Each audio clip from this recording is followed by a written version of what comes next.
Hello guys, അപ്പോൾ നമ്മൾ മച്ചി ഇപ്പോൾ അരുണേട്ടൻ്റെ വയ്യ. ഇത്രയും കാലം ജസ്ന സലീമായിരുന്നു. പീഡന കേസ്, പിന്നെന്തായിരുന്നു ഹണി ട്രാപ്പുകാരി അങ്ങനെ കണ്ട കുറേ കേസും കാര്യമായിട്ട് ജസ്ന സലീമിൻ്റെ വയ്യായിരുന്നു. ഇപ്പോൾ മച്ചി അരുണേട്ടൻ്റെ വയ്യ. എടി, നീ എന്തൊക്കെ പ്രലോഭിപ്പിച്ചാലും എങ്ങനെയൊക്കെ പറഞ്ഞാലും ഞാൻ എൻ്റെ അടുത്ത് വരികയില്ല, എന്നെ ഇട്ട് നോക്കുകയില്ല. കുട്ടികളില്ലാത്ത എൻ്റെ അടുത്ത് വന്നിട്ട് ഞാൻ എന്തുണ്ടാക്കാനാ?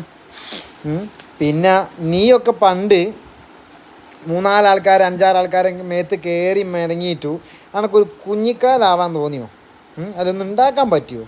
എടി മച്ചിയെ എങ്ങനെ മെനക്കെട്ടാലും മച്ചിയല്ല ഉണ്ടാവില്ല. അപ്പോൾ ഈ മച്ചി നായിൻ്റെ മുകളിൽ കാര്യം മനസ്സിലാക്കേണ്ടത് എന്താണെന്ന് വെച്ചാൽ, ഇനി എത്രയൊക്കെ തലിങ്ങനെയും വെലിങ്ങനെയും എങ്ങനെ നടന്നാലും ഇനി മച്ചി തന്നെയാടി. ഇപ്പം എല്ലാം കൂടി കഴിഞ്ഞ് അരുണേട്ടൻ്റെ പേരിലായി. ഞാൻ FIR കോപ്പിയൊക്കെ കാണിച്ചിട്ടൊരു വീഡിയോ കേട്ടോ. അപ്പോൾ ഇതൊക്കെ പറഞ്ഞിട്ട് ഞാൻ മോളോട് പറയുന്നത് എന്താണെന്ന് വെച്ചാൽ, 6-8 പോയി, ഇപ്പം ഏതോ ഒരുത്തുണ്ട്. അപ്പോൾ പണ്ട് മോള് ഒരു 2019 ആ സമയത്ത് മോള് ലോഡ്ജിൽ പോയിട്ട്, അതായത് ഗുരുവായൂർ അമ്പലത്തിൽ വന്ന് അവിടെ നിന്ന് ലോഡ്ജിൽ റൂം എടുത്ത് ചങ്ങായനെ കൊണ്ടുവന്ന് ഇതാക്കി കഥയും കാര്യങ്ങളൊക്കെ നമ്മൾ അറിഞ്ഞിക്ക്. അനക്ക് എൻ്റെ നാട് തൃശ്ശൂരിൽ നിന്ന് എങ്ങാനും വെച്ചാൽ പോരെ, ആടെ റൂം എടുത്താൽ പോരെ. ഇനി എനക്ക് കുട്ടികൾ ഉണ്ടാവാത്ത ഇനി കണ്ട ചെക്കന്മാരെ കൂടെ നടന്ന് എന്താ പറയുക, വേണ്ടാത്ത കാര്യങ്ങളൊക്കെ ചെയ്ത് എന്തിനാ മച്ചിയെ? ഉണ്ടാവില്ല എന്ന് ഉറപ്പല്ല മച്ചിയെ, എന്തിനാണ് മച്ചിയെ? അപ്പം മച്ചിമോൾ എന്താക്കണം എന്ന് വെച്ചാൽ, മച്ചിമോളെ ഒപ്പത്തിനുള്ള ആൾക്കാരെപ്പുറം കളിക്കുക. എനിക്ക് ധൈര്യം ഉണ്ട്, ഇനി കോഴിക്കോട് വന്നിട്ട് പോകാൻ നേരത്ത് ഡയലോഗ് അടിച്ച മാതിരി ഇവിടെ വരെ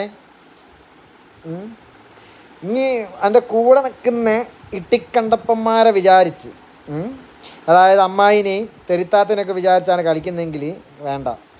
തെരുത്താത്തേൻ്റെ പീഡനക്കഥയും അമ്മായിൻ്റെ പീഡനക്കഥയും അമ്മായിനെ ലോഡ്ജിൽ നിന്ന് പിടിച്ച കഥയും അന്നെ ലോഡ്ജിൽ നിന്ന് പിടിച്ച കഥയും എല്ലാ കഥയും നമുക്കറിയാം. അതുകൊണ്ട് മച്ചിമോൾ ഒരു കാര്യം ചെയ്യേണ്ടത് എന്താണെന്ന് വെച്ചാൽ, ഓരെങ്ങനെയെങ്കിലും എസ്കേപ്പ് ആവും. മോക്ക് ഇടാനും ഉടുക്കാനും ഡ്രസ്സും കാര്യം ഇല്ലാണ്ട് നടക്കുന്ന നീ ഓരെടുത്ത് നിന്നിട്ട് വെറുതെ തൂറിപ്പരന്നു. അതുകൊണ്ട് മോളെന്താക്കുക, നല്ല കുട്ടിയായിട്ട് ഒരു കുഞ്ഞിനൊക്കെ ഉണ്ടാക്കാനുള്ള ശ്രമം നോക്ക്. നടക്കൂല. അപ്പോൾ മോളെ കമൻറ്റിൻ്റെ താഴത്തല്ല, വീഡിയോൻ്റെ താഴത്ത് കുറേ നായിൻ്റെ മക്കൾ കമൻറ്റ് ഇട്ടെന്ന് വെച്ചിട്ടോ, മോള് അതായത് മച്ചി നായിൻ്റെ മോൾ എന്തെങ്കിലും പറഞ്ഞിരിക്കുകയെന്ന് വിചാരിച്ചിട്ടോ അരുണേട്ടെ താന്നു പോവില്ല. ഇനി ഇനിയിപ്പോൾ ഏത് ലെവൽ വരെ പോയാലും അരുൺ ഇങ്ങനെ ഉണ്ടാവും. മനസ്സിലായില്ലേ? പിന്നെ എനിക്ക് മനസ്സിലാക്കി. പിന്നെ മോളിന് എങ്ങനെയൊക്കെ ഒരുമ്പട്ട് ഇറങ്ങിയിട്ടും കാര്യമില്ല. ഇനി എൻ്റെ തുണി പൊക്കിയുള്ള ഡാൻസും തുണി പൊക്കിയിട്ട് മറ്റവർക്ക് ഇത് മതിയോ എന്ന് ചോദിക്കുന്ന വീഡിയോസൊക്കെ അയച്ചു കൊടുക്കുന്ന മാതിരി അരുണേട്ടൻ എന്തായാലും മോളടുത്തേക്ക് വരില്ല. എനിക്കിങ്ങനെ ഒരു മച്ചീനെ എനിക്ക് വേണ്ട. എനിക്ക് ഇങ്ങനത്തെ മച്ചീനോട് താല്പര്യമില്ല എന്ന് വെച്ചോ. അപ്പോൾ എൻ്റെ മച്ചിമോൾ ആദ്യം ഒന്ന് അപ്പിട്ട് കാണിക്ക്. ഇപ്പം ഇരുന്ന അപ്പി ലൂസായിട്ടല്ലേ, കട്ടിക്കൊന്ന് ഇട്ട് കാണിക്ക്. എന്നിട്ട് മോള് ഇതാക്ക് കേട്ടോ. ഓള് പറ്റിയോ? ഇതാ ഗൈസ് കണ്ടോ, ഇതാ ബാക്കിലുള്ളതാണ് കൃഷ്ണൻ്റെ ഫോട്ടോ, ആ കാണുന്നതാണ് കണ്ണൻ്റെ ഫോട്ടോ.